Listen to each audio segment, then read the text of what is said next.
Even with all the new modern technology to exploit the passions of the flesh, it is our heart and mind that give action to the passions of our flesh, which is why we need God to renew us from the inside out. Ephesians chapter 2, verse 3 says this, among whom we all once lived in the passions of our flesh, carrying out the desires of the flesh and the mind.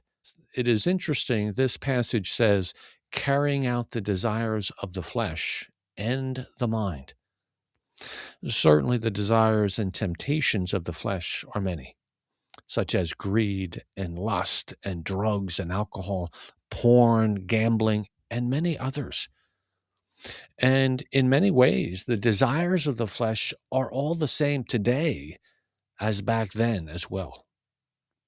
And many of the desires of the flesh start in the mind, which is why the Bible speaks so much about renewing the mind and our heart, and that God can indeed renew our heart and mind.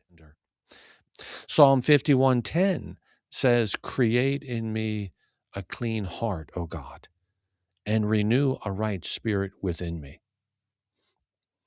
And then number 2, remember, without God, you are in bondage to the desires of the flesh and the mind. For you today, remember that you need God to renew your heart and mind. And it is from your heart and mind that evil desires and actions start to grow.